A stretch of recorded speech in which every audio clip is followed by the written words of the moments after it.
کہ 2013 میں جب پرائم منسٹر اپنا عہدہ سنبھالنے کے بعد چائنا تشریف لے گئے پہلے دورے پہ، اس موقع پر ایم او یو سائن ہوا جس میں اس بات کا عزم کیا گیا کہ دونوں ملک بیٹھ کے چائنا پاکستان اکنامک کوریڈور کے لیے مختلف شعبوں میں تعاون کریں گے اور روڈ کنیکٹیوٹی کے لیے بھی جائزہ لیں گے اس کو کیسے کیا جائے. تو وہاں سے یہ کام شروع ہوا. اس لیے 2013 سے پہلے کوئی اپرووڈ روٹ نہیں ہے کہ جس میں تبدیلی کی گئی ہو. اب کئی لوگوں کی تجاویز ہو سکتی ہیں، آپ نے کوئی تجویز دی ہو، میں نے کوئی تجویز دی ہو، لیکن سرکاری کچھ نہیں ہے.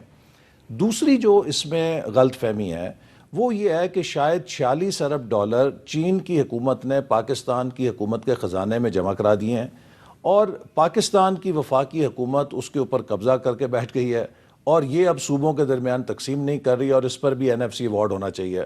یہ بھی غلط ہے. 46 ارب ڈالر مجموعہ ہے اس سرمایہ کاری کا جو مختلف منصوبوں میں جن پر چین کی طرف سے آمادگی کی گئی ہے کہ ہم اس پہ یا فائنینسنگ کریں گے یا سرمایہ کاری کریں گے، اور یہ سم ٹوٹل ہے، ایک پیکج ہے مختلف شعبوں کا. بہرحال یہ جو مین جو پارٹیوں کے نمائندے ہیں ان کو یہ غلط فہمی نہیں ہے. اب جو میں نے آپ سے بات کی اس میں ایک آدھی بات. اور دوسری چیز جو ہے، جب ہم اس منصوبے کو لیتے ہیں نا، ہمیں اس کا ایک پس منظر پیش نظر رکھنا چاہیے کہ یہ قدرت نے اتنی بڑی ہمیں اپرچونٹی دی ہے، جسے اگر میں کہوں اپرچونٹی آف دا سینچری تو یہ غلط نہیں ہوگا. اچھا، اور یہ اکیلا منصوبہ نہیں ہے. حکومت جہاں سی پیک کر رہی ہے وہاں پہ کیرک بھی کر رہی ہے، جو central Asia region economic cooperation کا فریم ورک ہے، جس کے تحت 2 کوریڈور اور ہیں، ایک کوئٹہ سے اور ایک پشاور سے، جو افغانستان اور سینٹرل ایشیا کو جوڑے گا. اس کے علاوہ ہم نے ٹیپی کا منصوبہ شروع کیا ہے جو ترکمانستان سے گیس سیدھی خیبر پختونخوا کے راستے لائے گا. اصل کنٹروورسی پہ آ جائیں. میں اسی بھی آ رہا ہوں نا، لیکن دیکھیے یہ کنٹروورسی جب تک آپ ایک پورے فریم ورک میں نہیں رکھیں گے تو یہ جزیات. دیکھیں میں اس لیے کہہ رہا ہوں کہ آپ بار بار آپ اپنی وضاحت کر چکے ہیں ہمارے پروگرام میں بھی اور فورمز پہ بھی، لیکن آپ کو ماننا چاہیے کہ یہ کمزوری ہے آپ کی حکومت کی کہ آپ غلط فہمی دور نہیں کر پا رہے. غلط فہمی کا مسئلہ یہ ہے کہ جب ہم سیکنڈ ہاف میں داخل ہو گئے ہیں، جوں 2018 قریب آ رہا ہے، اب میرٹ کے بجائے سیاسی کنسیڈریشن غالب آ رہی ہیں. تو مجھے کچھ تھوڑا سا ریزرویشن کے ساتھ کہہ لینے دیجئے، اس میں شاید کوئی سیاسی مصلحتیں زیادہ ہیں، اس کے اوپر نہیں. مولانا فضل الرحمان صاحب آپ کے اتحادی، حاسد دنجو صاحب آپ کے اتحادی، محمود اچکزئی صاحب آپ کے اتحادی، ان کی کیا ریزرویشن ان کی وہ ذوب میں آپ نے دیکھا سب ان کے ساتھ وزیر اعظم کے ساتھ کھڑے تھے. اب کھڑے تھے، آ جائیے لیکن کل سارے اختر مینگل کے رائٹ لیفٹ اختر مینگل کے ساتھ تو ہم بھی کھڑے تھے. جو ان کا اختر مینگل کا پوائنٹ آف ویو ہے اس سے ہم متفق ہیں اور اس کا حل نکالیں گے انشاءاللہ. اس پر بعد میں آتے ہیں. پہلے ذرا یہ ویسٹرن روٹ والا جو مسئلہ ہے، آپ نے خیبر پختونخوا کے وزیر اعلیٰ کا کلپ دکھایا. جی اب دیکھیے ایک صوبے کے وزیر اعلیٰ ہیں اور میں سمجھتا ہوں کہ ان کی اب اس بیان سے یا تو انہیں یہ نہیں پتا کہ ان کے دفتر میں کیا ہو رہا ہے یا وہ شاید چیزیں بھول جاتے ہیں. وہ سیدھا سیدھا کہہ رہے ہیں کہ مجھ سے کسی نے پوچھا ہی نہیں ہے. اب میں آپ سے عرض کروں کہ 12 نومبر کو کراچی میں JCC کا اجلاس ہوتا ہے جو چائنا پاکستان اکنامک کوریڈور کا اعلیٰ سطحی اجلاس ہے. 12 نومبر 2015 کو میں ذاتی طور پہ تمام وزرائے اعلیٰ کو خط لکھتا ہوں کہ یہ JCC کا اجلاس ہو رہا ہے اور ہم آپ کے صوبے کو دعوت دیتے ہیں کہ اس میں شریک ہوں تاکہ صوبوں کی انپٹ ہو اور آپ اپنے صوبے کے وزیر پلاننگ اینڈ ڈیولپمنٹ کو اس کے لیے بھیجیے، نامزد کیجیے کہ اس میں شریک ہوں. خیبر پختونخوا اپنے منسٹر لیول ریپرزنٹیشن کی بجائے اپنے پارلیمنٹری سیکٹری کو بھیجتا ہے اور وہ پارلیمنٹری سیکٹری اس JCC میٹنگ کے اندر شریک ہوتے ہیں اور وہاں پہ سٹیٹمنٹ پڑھتے ہیں. اسی طرح اسی JCC کے اندر سندھ سے جناب مراد علی شاہ جو سینئر منسٹر ہیں وہ بھی شریک ہوئے، جو کل APC میں بھی موجود تھے. اور پنجاب نے اپنے فائنانس منسٹر کو بھیجا جو کہ ان کی وزیر خزانہ ہے، اس نے شرکت کی. تو سوال یہ پیدا ہوتا ہے کہ اگر وزیر اعلیٰ صاحب کو دعوت دی گئی اور انہوں نے خود سے، ان کی حکومت نے اپنے پارلیمنٹری سیکٹری کو نامزد کیا جو وہاں شریک بھی ہوئے اور انہوں نے وہاں پہ اپنا موقف بھی پیش کیا، اب پھر وزیر اعلیٰ یہ کہیں کہ آج تک مجھے نہیں پتا کہ اس کے اندر کیا ہو رہا ہے. نہیں، جب ویسٹرن روٹ کی آپ انوگریشن کرتے ہیں، ویسٹرن روٹ کی، تو وہاں پہ بھی بلا لیتے ہیں آپ خیبر پختونخوا. اب یہ تو مجھے نہیں پتا، اس میں تو میں بھی ویسے شریک نہیں تھا جو انوگریشن ہوئی، اس کی کیا وجہ ہے، انتظامی طور پہ کوارڈینیشن ہوئی یا نہیں ہوئی. لیکن اصل بات یہ ہے کہ دیکھیے جب آپ کی صوبے کو مکمل ہر اجلاس میں دعوت دی جاتی ہے، آپ اس میں شریک ہیں اور آپ لوگوں کو یہ تاثر دیں کہ مجھے بالکل پتہ نہیں درست ہے۔ اچھا، جو تاج حیدر دوسری صاحب جس متفقہ روٹ کی بات کر رہے ہیں وہ کون سا ہے متفقہ روٹ؟ اب جو روٹس کی بات ہے، جیسے میں نے آپ کو ابھی یہ نقشہ دکھایا اور اس نقشے کے ذریعے جی آپ نقشہ ذرا دکھائیں۔ دکھا سکتے ہیں کہ یہ جو متفقہ نقشہ ہے جو چائنا اور پاکستان کے درمیان طے ہوا ہے، یہ ہے متفقہ نقشہ، اس میں تینوں روٹس موجود ہیں، جس میں مغربی روٹ بھی شامل ہے، وسطی روٹ بھی شامل ہے اور مشرقی روٹ بھی شامل ہے۔ یہ تو آپ بات کئی کتنے عرصے سے کہتے ہیں، میں کہہ رہا ہوں لہٰذا پہلی چیز تو یہ ہے کہ ان کی طرف سے یہ اعتراض ہے کہ جناب چین کے ساتھ انہوں نے جو فریم لیکن ورک بنایا کل اے پی سی میں جو روٹ دکھایا گیا آپ نے کہا یہ صحیح نہیں ہے۔ جی ہاں، اس میں صرف مشرقی روٹ دکھایا وہ گیا۔ نقشہ کہاں سے آیا ہے؟ وہ دیکھیے نیٹ کے اوپر نا ایک کیمپین چلائی گئی اور مجھے نہیں پتا کہ یہ کس نے اور کہاں سے نقشے بنا کے بہت فلڈ کیے اور ایک پوری گمراہ کن کیمپین چلائی گئی کہ چائنا پاکستان اکنامک کوریڈور میں تو صرف مشرقی روٹ ہوگا، مغرب میں کچھ نہیں ہوگا۔ میں نے اسی لیے کل آبجیکشن کی کہ یہ نیٹ سے آپ نے جو کسی این جی او نے یا جس نے بھی فلڈ کیے ہیں اس کو رد کیجئے۔ جو سرکاری طور پہ اپرووڈ نقشہ ہے وہ یہ ہے۔ اچھا، اب یہ اور جو اس میں مغربی روٹ شامل ہے۔ اچھا، اس میں مغربی روٹ شامل ہے، لیکن یہ بتائیے کہ پہلے کون سا روٹ بنے گا، مشرقی یا مغربی؟ سب سے پہلے انشاءاللہ تعالی مغربی روٹ آپریشنل ہوگا جو دسمبر 2016 تک مکمل ہو جائے گا۔ اچھا، اب میں اس پہ ایک بات اور واضح کروں جو یہ لوگوں کو سپن دیتے ہیں۔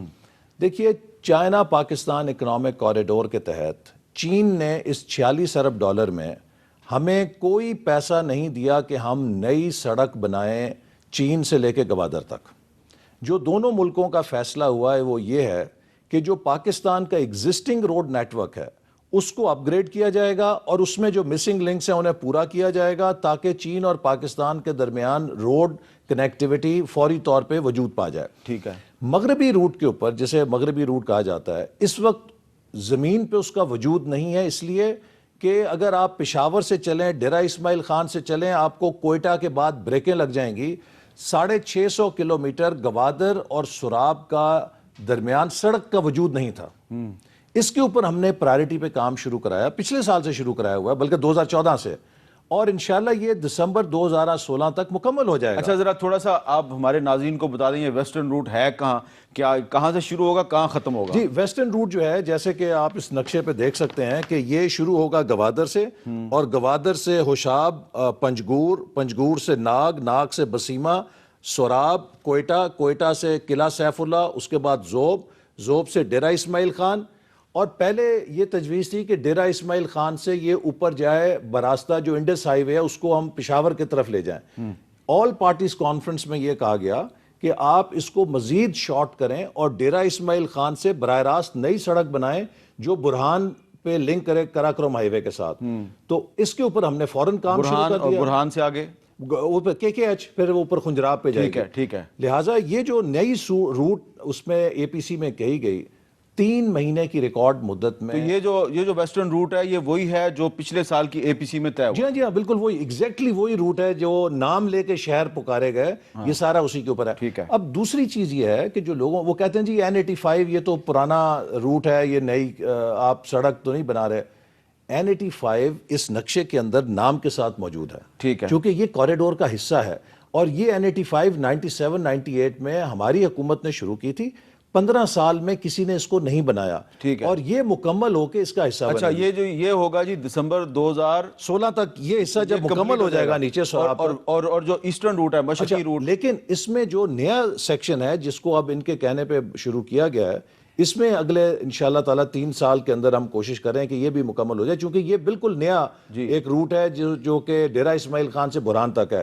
اس کے اوپر فیزیبلٹی ہو گئی، نومبر 2015 میں اخباروں میں اس کے ٹینڈر دیے جا چکے ہیں، ٹھیک ہے، اور ان کو بہت تیزی کے ساتھ بیڈنگ پروسیس کو مکمل کیا جا رہا ہے، اور مجھے امید ہے کہ 1-2 مہینے کے اندر کانٹریکٹر تو اگر یہ برہان میں آ گیا ہے تو اس کا مطلب ہے کہ یہ پنجاب کے بہت سے جو پسماندہ ضلع ہیں جن کا موٹر وے سے بھی تعلق ہے، جی ٹی روڈ سے بھی تعلق ہے، ان کے ساتھ بھی کنیکٹ ہو گیا راستے میں۔ یقیناً اس کے وہ میاں والی کو فائدہ پہنچے گا اور اس سے اوپر آ جائے گا، لیکن سب سے بڑا فائدہ یہ ہوگا کہ جو ویسٹرن روٹ کا ایک لمبا فاصلہ تھا جو پہلے پشاور سے جا کے نیچے آنا ہے، اب وہ برہان سے سیدھی ٹریفک ڈیرہ اسماعیل خان، قلعہ ذوب، قلعہ سیف اللہ، کوئٹہ، اور کوئٹہ سے نیچے گوادر آ سکے گی. چلیں. تو یہ مکمل ہو رہا ہے. اچھا، اور جو مشرقی روٹ ہے وہ کب مشرقی روٹ پہ تو ٹائم لگے گا 3 سال میرا خیال ہے اس کے اوپر لگے گا. چلیں ویسٹرن روٹ پہ زیادہ بات تھی. اچھا اب یہ تو روٹ پہ آپ نے اپنا پوائنٹ آف ویو دے دیا، اب کچھ اور بھی ایشوز ہیں جن کا. اچھا اس میں ایک بات اور میں واضح کر دوں. ایک بات یہ بھی لوگوں کو کنفیوز کی جاتی ہے کہ جی یہ مشرقی روٹ کے اوپر جو موٹر وے بنا رہے ہیں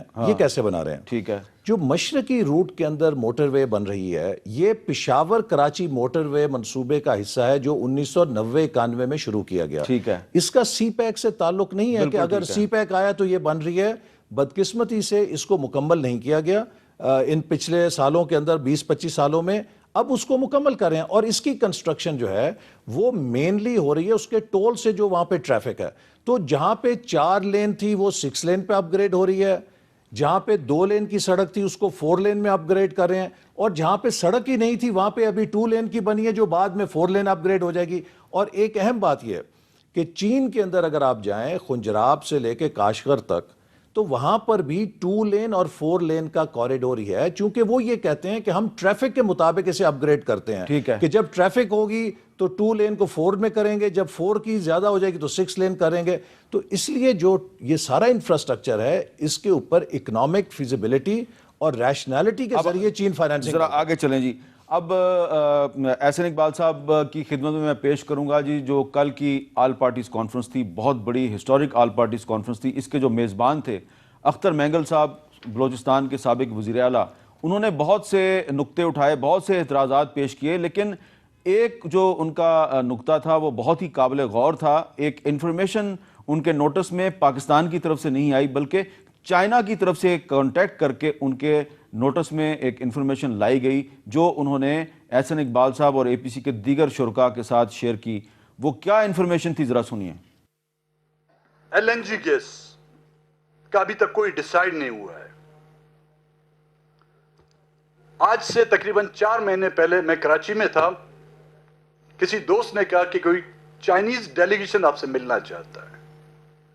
اور انوا کون ہے؟ کہتے جی وہ چائنیز سیکیورٹی جو ہے اس کا پریزیڈنٹ ہے مسٹر یونگ. آئے میرے پاس، جی فرمائیے میں آپ کی کیا خدمت کر سکتا ہوں. تو انہوں نے ایک بڑا نقشہ مجھے کھول کے دکھایا. وہ گیس پائپ لائن جو ایران سے آنی تھی گوادر سے جو ہے آپ کی پسنی سے ہوتی ہوئی اورماڑا سے ہوتی ہوئی 0 پوائنٹ اور 0 پوائنٹ سے ہوتی ہوئی ہمارا جو علاقہ آتا ہے شانو رانی، اور اس کے بعد یہ آئے گی دادو میں جو مین وہاں پہ جو اس کا ہب ہوگا وہاں پہ آ کے کنیکٹ ہوگی.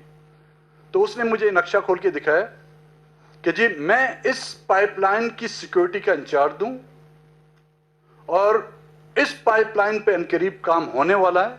ہماری ذمہ داری ہے کہ آن بورڈ لیں یہاں کی پولیٹیکل پارٹیوں کو، یہاں کے علاقے کے لوگوں کو، اور وہاں پر بسنے والے جو لوگ ہیں ان کو ہم اعتماد میں لیتے ہوئے یہ کام کرنا چاہتے ہیں. یہ چائنیز آئے تھے، انہوں نے بالکل یہ نقشہ صرف 35 کلومیٹر کا جو ایریا ہے جو ایران سے کنیکٹ ہونا ہے وہ کہتا ہے ابھی ہم کنیکٹ نہیں کریں گے. اس وقت قطر سے یا عرب ممالک سے جو L N G gas by ship آئے گی وہ ہم گوادر میں اس کے وہ بنائیں گے ڈپازٹ، وہاں پہ اس کو ڈپازٹ کریں گے اور یہاں سے پمپ کرتے ہوئے یہ جائے گی دادو. تو مجھ بیوقوف نے اس سے پوچھا بھائی یہ میرے علاقے سے جائے گی، یہ گوادر سے جائے گی، بیلے سے جائے گی، ہمیں کیا ملے گا اس سے؟ کہتے ہیں آپ کو کچھ نہیں. ٹھیک ہے. تو مطلب اس پائپ پر ہم ہاتھ رکھ کر اپنی آنکھوں پر لگائیں گے صرف. اچھا اب اس کا آپ ایک تو یہ بتائیں کہ یہ جو گوادر سے جو آئے گی کیا اس کا تعلق سی پیک سے ہے یا نہیں ہے؟ ایک دوسرا یہ ہے کہ یہ جو روٹ ہے، روٹ کی میں بات کر رہا ہوں، روڈ کی بات نہیں کر رہا، اس کے ساتھ جو پسماندہ علاقے آئیں گے، اس میں بلوچستان کا بھی پسماندہ علاقے آئیں گے، وہاں پہ اکنامک زون جو ہیں وہ کہاں کہاں بنا رہے ہیں آپ؟ دیکھیے پہلی بات تو یہ ہے کہ میں نے کل اے پی سی میں بھی بتایا کہ سی پیک کے جو $46 بلین کا پورٹ فولیو ہے اس میں کوئی ایل این جی کا منصوبہ شامل نہیں ہے. ٹھیک ہے. یہ جس منصوبے کی بات کر رہے ہیں یہ ایک منصوبہ کمرشل بنیادوں کے اوپر فلوٹ ہوا ہے جو کہ گوادر سے نواب شاہ تک پائپ لائن ہے. اور جیسے میں نے کہا کہ جب اس کو بعد میں یہ آپشن ہے کہ ایران کے اوپر سینکشنز ختم ہو جائیں تو آپ گوادر سے اس کو ایران تک لنک کر سکیں گے. تو یہ سی پیک کے اس $46 بلین میں شامل نہیں ہے. یہ اس کے علاوہ ایک کمرشل بنیادوں کے اوپر, جیسے آپ کہہ سکتے ہیں کہ پرائیویٹ انویسٹمنٹ کے طور پہ چینی کمپنی کی ایک پروپوزل ہے. انڈسٹریل زون کے اوپر بھی بہت بڑی بات کی جاتی ہے کہ جناب انڈسٹریل زون کہاں بن رہے ہیں, اور شاید حکومت خفیہ طور پہ کوئی فیصلہ کر چکی ہے. چائنا پاکستان اکنامک کوریڈور کے تحت ایک طریقہ کار ہے, اور وہ طریقہ کار یہ ہے کہ جن شعبوں میں ہم نے پروجیکٹس کرنے ہیں ان کا ورکنگ گروپ پہلے تشکیل پاتا ہے, اور اس ورکنگ گروپ میں دونوں ممالک کے ٹیکنیکل ایکسپرٹس ہوتے ہیں, جہاں پر وہ پہلے کسی پروجیکٹ پہ اتفاق کرتے ہیں. اس کے بعد اس کو جو جوائنٹ کوآپریشن کمیٹی ہے, ہائر لیول کی JCC ہے, اس کے اندر فائنل اپروول دی جاتی ہے.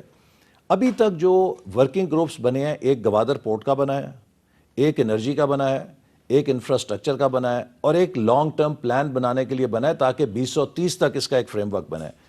انڈسٹریل کوآپریشن کا ابھی تک گروپ ہی نہیں قائم ہوا.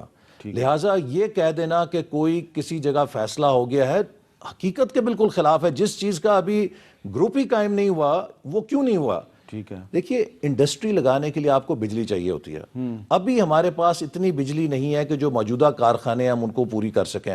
ان حالات میں کون نیا انڈسٹریل زون بنائے گا اور کیسے آپ ان کو بجلی دیں گے؟ لہٰذا پہلے مرحلے میں جو سی پیک ہے اس میں تقریباً 77% جو سرمایہ کاری ہے وہ توانائی کے شعبے میں جا رہی ہے. آؤٹ آف $46 بلین اگر آپ دیکھیں $35 ارب سے زیادہ انرجی سیکٹر کے لیے ہے. اچھا, اور انرجی سیکٹر کا یہ جو پورٹ فولیو ہے $35 ارب کا, اس میں بھی $11.5 ارب سندھ کے اندر جا رہی ہے, اور تقریباً $7.1 ارب بلوچستان کے اندر ہے, اور پنجاب کے اندر 6.9 بلین آپ کہہ رہے ہیں جو بلوچستان میں جاری ہے, اس میں آپ نے ہپکو کو بھی شامل کر لیا؟ جی, اس میں دیکھیے ہپکو بھی شامل ہے, اس میں گڈانی بھی شامل ہے. سی پیک سے بہت پہلے کا شروع ہوا ہے. نہیں, یہ ایک نیا پروجیکٹ ہے. ہپکو تو پرانا ہے نا, لیکن ہپکو 1320 میگا واٹ کا ایک نیا کول پروجیکٹ لگا رہا ہے جو کہ سی پیک کے تحت آئے گا. یہ نیا پروجیکٹ ہے جو کہ ہپکو کمپنی لگائے گی. یہ پرانا پروجیکٹ نہیں ہے, پرانا نہیں ہے. دس از اے نیو پروجیکٹ جو 1320 میگا واٹ کا ہپکو انرجی. یہ وہ پروجیکٹ ہے جو چائنیز اور ایک برٹش کمپنی مل کے لگا رہے ہیں؟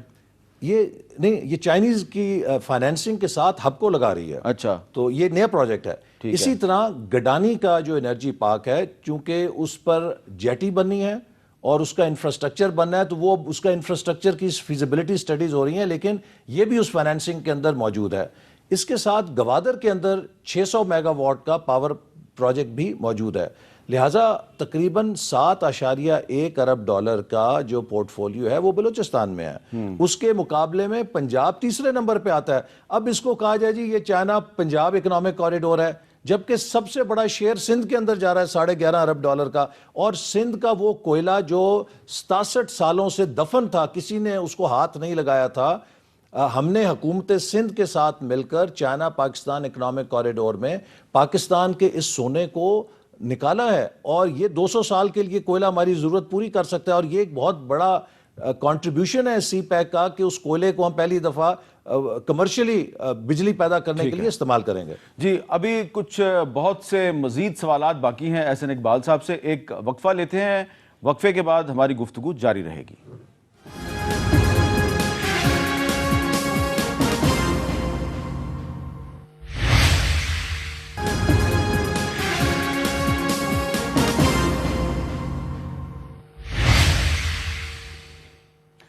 وقفے کے بعد کیپٹل ٹاک میں دوبارہ خوش آمدید. آج کی جو گفتگو ہو رہی ہے یہ چائنا پاکستان اکنامک کوریڈور پر کچھ سیاسی جماعتوں کی طرف سے جو اعتراضات ہیں اور اس پہ جو اختلافات ہیں اس پر یہ بات کی جا رہی ہے. اور جو 10 جنوری کو اسلام آباد میں آل پارٹیز کانفرنس ہوئی جس کے میزبان اختر مینگل تھے, اس میں حکومت کی ایک اتحادی جماعت نیشنل پارٹی کے سربراہ سینیٹر حاصل بزنجو صاحب نے بھی کچھ ایسی باتیں کی جو بہت قابل غور ہے. ذرا سنیں حاصل بزنجو صاحب نے کیا کہا. اگر کل کوئی ایسی صورتحال پیدا ہوتی ہے کہ بلوچ خود بلوچستان کی سرزمین کے اندر منارٹی میں چلی جاتی ہے, you will face a worse war than what is going on today. آج جو کچھ ہو رہا ہے اس کو آپ بھول جائیں گے اس وقت. تو حاصل بزنجو صاحب یہ بتا رہے ہیں کہ آج بھی کچھ نہ کچھ ہو رہا ہے بلوچستان میں, جس کے بارے میں وہ کھل کے تو انہوں نے نہیں بتایا کیا ہو رہا ہے، اور نہ ہی ہمیں اس کے بارے میں زیادہ پتہ کہ کیا ہو رہا ہے، لیکن وہ کہہ رہے ہیں، وارن کر رہے ہیں کہ اگر بلوچ جو ہیں وہ اپنے ہی صوبے میں اگر اقلیت میں بدل جاتے ہیں اور ڈیموگرافی بدل جاتی ہے تو حالات بہت خراب ہو سکتے ہیں۔ احسن اقبال صاحب، یہ جو ایشو ہے اس پہ اختر مینگل صاحب نے بھی بات کی اور بھی لوگوں نے بات کی کہ گوادر جہاں سے یہ سارا شروع ہونا ہے، وہاں پر جو مقامی لوگ جو وہاں پہ سینکڑوں سال سے بیٹھے ہوئے ہیں، ان کو یہ خدشہ ہے کہ ہماری جو ہے نا ڈیموگرافی بدل جائے گی، ہم اقلیت میں چلے جائیں گے، اور وہاں پہ جو خاص طور پہ مچھیرے ہیں، گوادر جو ہیں وہاں کے جو مچھیرے ہیں، ان کے پاس رائٹس نہیں ہیں، ان کو وہاں سے کہا جا رہا ہے آپ یہاں سے کہیں دور چلے جائیں۔ تو یہ جو معاملہ ہے اس کو آپ کیسے طے کریں؟ جی، یہ بالکل ایک جائز بات ہے، اور سب سے پہلے تو میں یہ اکنالج کرنا چاہوں گا کہ حاصل بزنجو صاحب اور ان کی پارٹی کے ڈاکٹر مالک صاحب جو چیف منسٹر تھے، پچھلے 2.5 سالوں کے اندر انہوں نے بہت کنٹریبیوٹ کیا سی پیک کو آگے لے جانے میں بھی اور بلوچستان کو نارملسی کی طرف لانے کے لیے۔ آج اگر آپ کسی شہری سے پوچھیں یا کہیں کوئٹہ میں بھی جا کے پوچھیں کہ کیا 2015 کا بلوچستان 2013 سے بہتر ہے یا بدتر ہے، تو آپ کو سب یہ کہیں کہ بہتر ہے۔ تو میں سب سے پہلے تو حاصل بزنجو صاحب اور ان کی پارٹی اور دوسرے جو کولیشن پارٹنرز ہیں، جس میں پختونخوا ملی عوامی پارٹی بھی ہمارے ساتھ تھی، PMLN کے لوگ بھی تھے، ہم نے کوشش کی ہے کہ بلوچستان کو دوبارہ اس میں پیس، امن، ڈیولپمنٹ کے راستے پہ لے کے جائیں۔ اب گوادر کے اندر جو مخصوص حالات ہیں جس کے لیے پرائم منسٹر بھی کنسرنڈ ہیں، اور ہم ان تمام لیڈرز کے ساتھ مل کے کوشش کریں گے اس کا ایسا حل نکالیں جو ان کے لیے قابل قبول ہو۔ ان کی وری یہ ہے کہ بلوچستان کی اندر جو بلوچی پاپولیشن ہے، بالخصوص گوادر کے اندر بہت بڑی تعداد میں اگر گوادر شہر بڑھے گا تو وہ بالکل اپنے ہی علاقے میں ایک پولیٹیکل مائنورٹی بن جائیں گے، اور ان کے پولیٹیکل رائٹس اس سے انہیں یوزرب ہونے کا خطرہ ہے۔ اس لیے مائنورٹی بنیں گے کہ گوادر کے جو اصل باسیاں ہیں ان کو گوادر سے نکالا جا رہا ہے۔ نہیں، نکالنے کے لیے ان کا ایسا کوئی پروگرام نہیں ہے، لیکن جو وہاں کے فشر مین ہیں، جو جیٹی تھی، جو جس جگہ پہ مچھیرے جو ہیں وہ اپنی کشتیاں ان کے لیے بوٹس لگاتے چین تھے، کے ساتھ وہ آ گئی گوادر پورٹ میں آ گئی، اب ان کو کہا جا رہا ہے جی آپ شہر سے باہر جائیں۔ اس کے لیے ہم کوشش کر رہے ہیں۔ چین بھی اس معاملے میں جو ان کی کمپنی ہے ہمارے ساتھ رابطے میں ہے کہ ان کو ہم ایک آلٹرنیٹ سائٹ اور ایک فشر مین کی اپنی پورٹ بنا کے دیں، اور خاص طور پہ ان کا لائیولیہڈ متاثر نہ ہو، چونکہ ادھر کے لوگوں کا جو گزر اوقات ہے وہ مچھلیاں پکڑنے کے اوپر ہے۔ تو اس پوری فشنگ ٹاؤن کے اندر ایک جدید طرز کی فشر مین بوٹ بنانے کا منصوبہ ہے، تاکہ نہ صرف یہ لوگ بے روزگار نہ ہوں بلکہ یہ جدید ٹیکنالوجی کو اور جدید ذرائع سے اپنے روزگار کو بہتر کر کے خوشحالی کی طرف اور جائیں۔ یہ جو خدشہ ہے کہ گوادر ایک سیلڈ سٹی بن جائے گا، سیکیورٹی ایجنسیز کی طرف سے ایک پاس جاری کیا جائے گا، جس کے پاس وہ پاس ہوگا صرف وہی شہر کے اندر جا سکے گا۔ نہیں، ایسی کوئی بات نہیں ہے، وہاں پر صرف یہ ہمارا فرض ہے کہ اگر اتنی بڑی تعداد میں وہاں پر ہم ڈیولپمنٹ کریں اور اس کے اندر اگر چینی ورکر بھی شامل ہوں، تو جو اس منصوبے کے دشمن ہیں ان کی کسی ممکنہ دہشت گردی کی واقعات کو روکنے کے لیے جو دہشت گردی وہاں پہلے ہو چکی ہے، جی ہو چکی ہے، پہلے چینی ورکرز کو نشانہ بنایا جا چکا ہے، نہ صرف چینی ورکر کو نشانہ بنایا جا چکا ہے بلکہ میں آپ کو بتاؤں کہ جو لوگ کہتے ہیں مغربی روٹ پہ کام نہیں ہو رہا، 13 فوجی جوان شہادت نوش فرما چکے ہیں اس مغربی روٹ کو بنانے کے لیے۔ جو ترقی کی دشمن قوتیں ہیں وہ نہیں چاہتی کہ یہ کوریڈور آگے چلے اور یہ نئے سڑکیں بنے۔ دیکھیے بلوچستان کے اندر 2 ایکسس ہیں جو کھلیں گے اس مغربی روٹ کے مکمل ہونے سے، جو انشاءاللہ تعالیٰ اس سال کے اندر ہم کوشش کر رہے ہیں اینڈ تک ختم ہو جائے۔ گوادر سے سراب تک جب راستہ کھلے گا تو یہ گوادر سے زوب تک ایک نیا ایکسس بن جائے گا آمد و رفت کا، جس سے اس پسماندہ ترین علاقے کے اندر کنیکٹیوٹی ہوگی۔ دوسرا ایکسس جو ہے وہ گوادر، بسیمہ، خزدار اور رتو ڈیرو بنے گا، وہ بھی گوادر کے جو پسماندہ ترین علاقے ہیں ان کو اوپن کرے گا۔ اور جب یہ کنیکٹیوٹی ہوگی، میں چند ماہ پہلے وہاں گیا حامد صاحب، اور آپ کو انشاءاللہ ہم کٹھے چلیں گے کسی وقت، اور باقی بھی صحافیوں کو لے کے جائیں گے، جو گوادر کے منتخب نمائندے ہیں ان کو بھی لے کے چلیں گے، عیسیٰ نوری اور میر حمل کلمتی، ان کو بھی ساتھ جی ان کو بھی لے کے چلیں گے، کیونکہ ان کو پہلے کسی نے لفٹ نہیں کرائی۔ نہیں، آپ کو میں بتاؤں کہ حیران ہوں گے کہ وہ علاقے جہاں کئی 100 کلومیٹر نہ بندہ نہ پرندہ، کیونکہ بالکل چٹیل میدان، جو ہی سڑک بنی ہے اس کے ساتھ وہاں پہ ہیومن اسٹیبلشمنٹس آنی شروع ہو گئی ہیں، آبادی شروع ہو گئی ہے۔ وہ زمین جس کی کوئی پرواہ نہیں کرتا تھا، لوگوں نے 4 دیواریاں کھڑی کرنی شروع کر دی ہیں، اور you can see that transformation. مجھے ابھی کوئٹہ میں گیا تو ان کے اپنے ایم پی ایز نے کہا کہ جناب ہم تو یہ سفر کرنے کے لیے 2 دن پہلے سوچتے تھے اور سفر کر کے 2 دن بستر پہ پڑے رہتے تھے, کمر ٹوٹ جاتی تھی. اب ہم 2 گھنٹے میں جو سیکشن بن گئے فراٹے مارتے ہوئے چلے جاتے ہیں. اچھا, آپ نے ترقی کے دشمن جو ہیں ان کی طرف اشارہ کیا ہے, اس کی طرف میں ابھی آتا ہوں, لیکن ایک اور اتحادی ہیں حکومت کے, محمود خان اچکزئی صاحب, انہوں نے بھی کچھ وارننگ دی آل پارٹیز کانفرنس میں. کیا دی, ذرا سنیں. ہمارے ارد گرد بہت بڑی جنگ کی تیاریاں ہو رہی ہیں. آپ اس غلط فہمی میں نہ رہیے. ایم پی والے, جمعیت والے, پشتونخوا ملیان پارٹی والے, فلانی پارٹی والے, اگر امن نہیں ہوگا سی پیک نہیں بنے گا. اس سے اتفاق کرتے ہیں بالکل کہ اگر امن قائم نہیں ہوگا سی پیک نہیں بنے گا. نہیں, میں 100% نہیں 200%, کیونکہ پیس اور ڈیولپمنٹ کا براہ راست لنک ہے. پیس جو ہے وہ ڈیولپمنٹ کو فیڈ کرتا ہے, اور جب ڈیولپمنٹ ہوتی ہے وہ پیس کو فیڈ کرتا ہے. تو ہمیں اس حوالے سے ملک کے اندر امن اور یکجہتی, اب آپ دیکھیے عراق سے شروع ہو جائیں اور شام سے شروع ہو جائیں اور پوری جو ایک آگ لگی ہوئی ہے, اور اب اس خطے کے اندر جو سعودی عربیہ اور ایران کی ٹینشن بلڈ اپ ہو رہی ہے, اس وقت ہم پر بہت بڑی ذمہ داری ہے. اور پاکستان اور انڈیا کی جو کشیدگی ہے, اور ہم کوشش کی, دیکھیے آپ نے اس چیز کو غور کیا ہوگا کہ پرائم منسٹر کی کوشش پہلے دن سے یہ رہی ہے, جو ہماری فارن پالیسی ہے, کہ افغانستان کے ساتھ امن, انڈیا کے ساتھ امن, اور اپنے ریجن کے اندر ہم کسی مزید کانفلکٹ کا حصہ نہ بنیں, امن کے راستے پہ چلیں. اگر ہمارا ایک ڈیولپمنٹ ایجنڈا ہے, پاکستان بہت پیچھے رہ گیا ہے, اگر ہم نے کیچ اپ کرنا ہے تو ہم نے پیس اور سٹیبلٹی کے ذریعے آگے بڑھنا ہے. اگر ہم یہ امن کو اختیار نہیں کریں گے, آپس میں خلفشار کا شکار رہیں گے. آج کی دنیا ہمیں کمپیٹیٹیو ہے. بدقسمتی سے ہم ابھی 20ویں صدی میں بہت سے لوگ ہیں جو پولیٹیکل نعروں اور پولیٹیکل آئیڈیالوجیز کی یہ دور نہیں ہے, یہ اکنامک آئیڈیالوجیز کا ہے. کس کی کمپیٹیٹیونیس زیادہ ہے, کس کی پروڈکٹیوٹی زیادہ ہے, کون فارن انویسٹمنٹ کے لیے بہتر اٹریکٹیو ڈیسٹینیشن ہے. میں خیبر پختونخوا کے وزیر اعلیٰ کو بھی ذاتی طور پہ یہ بات چونکہ کہہ چکا ہوں, اس لیے آپ کے چینل پہ بھی کہہ رہا ہوں, میں نے انہیں کہا کہ دیکھیے آپ کے جو تحفظات ہیں, جو فورمز ہیں, ان کے اوپر آپ کریں.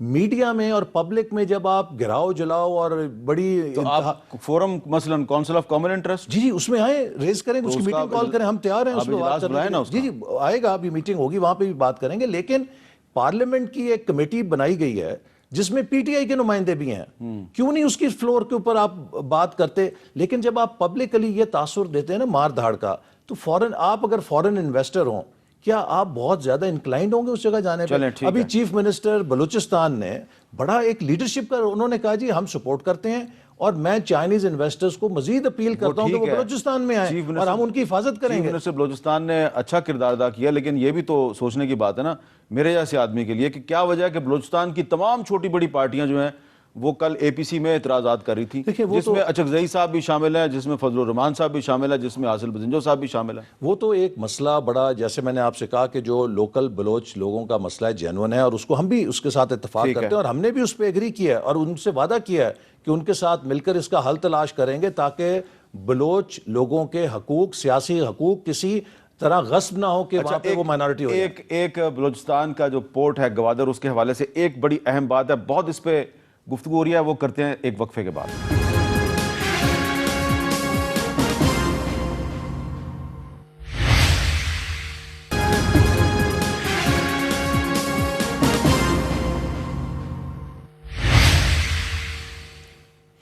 Welcome back. احسن اقبال صاحب, جو آل پارٹیز کانفرنس تھی مینگل صاحب کی, اس میں بار بار یہ کہا گیا کہ جو گوادر پورٹ ہے وہ پروونشل گورنمنٹ کی نگرانی میں دیا جائے, اور یہ بنیاد جو ہے اس آرگومنٹ کی وہ 18ویں ترمیم ہے, جس میں آپ کا بھی بڑا اہم کردار تھا.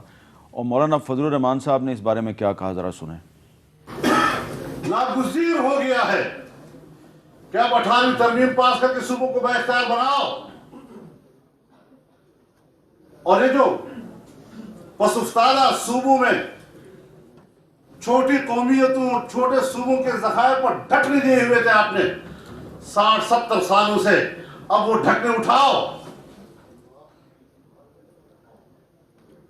اب سینڈک کو متحرک کرو, اب ریکوڈیک کو متحرک کرو, اب کرک کے گیس کو متحرک کرو, ہنگو کے گیس کو متحرک کرو, نئے ذخائر پیدا کرو,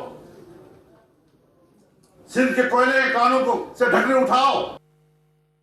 تو احسن اقبال صاحب, کیا یہ ڈھکنے اٹھا کے اور گوادر پورٹ پروجیکٹ کو آپ صوبے کے اختیار میں دے سکتے ہیں؟ دیکھیے پہلی بات تو یہ کہ 18ویں ترمیم کے بعد ہی جو اس وقت آئین ہے, ہمیں اس کے اندر رہنا ہے. اور آئین کے اندر port and shipping federal subject ہے، اور جو لوگ یہ کہتے ہیں کہ جی گوادر پورٹ کا کیا فارمولا ہوگا، کیسے ہوگا، اس پہ ایک تنازع کھڑا کیا جا رہا ہے. تو پاکستان کے پاس پہلی پورٹ تو نہیں ہے. پاکستان کے پاس کراچی کی پورٹ بھی ہے، پورٹ قاسم کی پورٹ بھی ہے، اور ہم نے پورٹس بنائی ہیں. تو جو آئین ہے اس کے اندر ہی ہم اس کو چلائیں گے، اس کے خلاف نہیں چلیں گے. لیکن دنیا کے کئی ملکوں میں جو پورٹ ہوتی ہے وہ اس علاقے کی جو اسٹیٹ ہوتی ہے یا جو صوبہ ہوتا ہے اس کے کنٹرول میں ہوتی ہے. وہ اگر کوئی اپنی وہ مقامی بناتا ہو اپنے وسائل سے تو اس کے بارے میں نہیں کہہ سکتا. لیکن اس وقت جو ہمارے آئین کے اندر رول ہے یہ کوئی نیا مسئلہ نہیں ہے. جیسے آپ کو میں نے کہا 67 سال سے کراچی پورٹ کا ایک فارمولا موجود ہے، صوبہ سندھ اور وفاق کے درمیان جس طرح چل رہا ہے، تو ہم تو آئین کے مطابق چلیں گے. لیکن جو مولانا فضل الرحمان صاحب نے بات کی وہ بڑی اہم ہے، اور میں سمجھتا ہوں کہ 18ویں ترمیم کے بعد جس چیز کی کمی ہے کہ صوبوں کو جو اختیارات ملیں، اور جس کے لیے ہم نے انڈسٹریل پارکس کے لیے صوبوں کو کہا ہے کہ یہ جب انڈسٹریل پارکس بننے شروع ہوں گے تو برائے مہربانی آپ اس سے پہلے اپنے بورڈ آف انویسٹمنٹس کو متحرک کریں، آپ فیزیبلٹی سٹڈیز مکمل کریں. چونکہ جب انویسٹر آئے گا ہمارے پاس ان کو دینے کے لیے بینکیبل ڈاکومنٹس ہونے چاہیے. چونکہ انویسٹر کسی خیرات کے ساتھ نہیں آتا، اس نے بھی انہی جگہ انہی منصوبوں میں سرمایہ کاری. فی الحال یہ ممکن نہیں ہے. کیا گوادر پورٹ پروجیکٹ جو ہے وہ وفاق کے پاس ہی رہے گا؟ نہیں، دیکھیے آئین کے اندر ہی رہے گا نا. جو آئین کا ہمارا، یا تو آپ آئین میں سب اتفاق رائے سے تبدیل کر لیں، ٹھیک ہے، تو ہمیں اس میں کوئی تو اس کے اعتراض لیے نہیں. ضروری ہے کہ ایک اور اے پی سی بلائی جائے. جی اس کے لیے دیکھیے یہ تو ایک آپ کو آئینی ترمیم کرنی پڑے گی. لیکن آئین پاکستان کے اندر ایک طریقہ کار ہے پورٹس اینڈ شپنگ کا، اور یہ ایک فیڈرل سبجیکٹ ہے. پھر تو آپ کو ساری پورٹس کو ری اوپن کرنا پڑے گا. اس سے تو ایک بہت مسائل، پھر جو صوبے اوپر ہیں ان کے بھی فیڈرل جو ہے وہ ٹھیک ہے. اب میں اس بحث میں نہیں پڑتا. نہیں، لیکن دیکھیں نا ہمیں اس میں سٹیک ہولڈر سب ہیں. دیکھیں نا، law and order provincial subject ہے، لیکن فیڈرل گورنمنٹ سندھ میں اپنی اتھارٹی اسٹیبلش کرتی ہے. وہ کراچی کے وہ بھی آپ کہیں گے وہ آئین کے تحت ہے. کراچی کے اندر جو کچھ ہے وہ سندھ حکومت کی رضامندی سے. اچھا، اب آخر میں مجھے ایک سوال یہ کرنا ہے کہ جو آپ امن اور ترقی کے دشمنوں کی بات کر رہے ہیں، تو کچھ عرصہ پہلے تک یہ کہا جا رہا تھا کہ جو یہ سی پیک ہے، China Pakistan economic corridor, India اس کے خلاف سازشیں کر رہا ہے. تو انڈیا کی سازشیں کیا ابھی بھی جاری ہیں یا ختم ہو گئی؟ دیکھیے الحمدللہ جو پچھلے 2 سالوں میں پرائم منسٹر نے ایک بہت منظم طریقے سے کوشش کی. ان کی ہمیشہ سے ایک اکنامک ویژن تھا، اور آپ کو یاد ہوگا کہ 1991 میں بھی، اور اس وقت وہ کہتے تھے کہ ہمیں ایک سینٹرل ایشیا کے ساتھ انٹیگریٹ کرنا چاہیے. ہم نے اب جو افغانستان کے ساتھ کانفیڈنس بلڈنگ کی، سینٹرل ایشین ریپبلکس کے ساتھ اکنامک ڈپلومیسی کی، ٹیپی آ رہی ہے جو کے پی میں آئے گی، کاسا آ رہا ہے جو کے پی میں آئے گا، اسی طرح گیس پائپ لائنز ہیں جو ہو رہی ہیں، اور مستقبل میں انشاءاللہ ایران کے ساتھ بھی یہ انٹیگریٹ کر جائے گی. پھر ہمارا سی پیک کا انفراسٹرکچر بڑھ رہا ہے، کیرک جو میں نے بتایا آپ کو وہ آگے بڑھ رہا ہے. تو پاکستان نے ایک ویسٹ ایشیا کا نیا اکنامک بلاک کارو آؤٹ کر لیا ہے، جس میں چائنا بھی ہے، جس میں سینٹرل ایشیا، افغانستان اور پاکستان بھی ہیں. اور دیکھیے کے پی اور بلوچستان، یہ ویسٹ ایشیا کے اندر ہمارے فرنٹ لائن تو یہی صوبے ہیں نا. ٹھیک ہے، کیسے ہو سکتا ہے کہ اگر ہم ویسٹ ایشیا کے ساتھ انٹیگریشن کر رہے ہیں تو جو ویسٹ کے اوپر ہمارے صوبے ہیں وہ اسے پیچھے رہ جائیں گے؟ یہ تو اس میں پیش ہوں گے.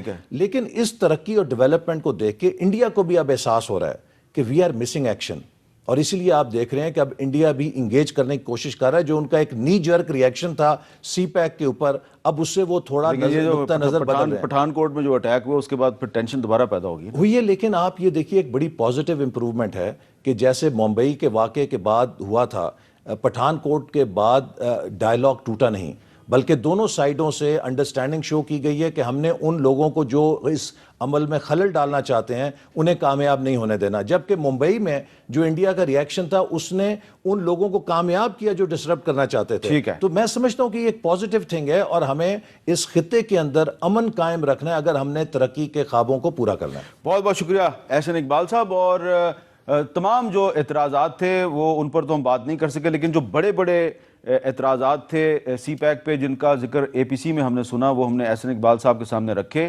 انہوں نے جواب دیا. آپ اس سے مطمئن ہیں ان کے جواب سے یا نہیں، فیصلہ آپ کو کرنا ہے. مجھے دیجیے اجازت. اللہ حافظ.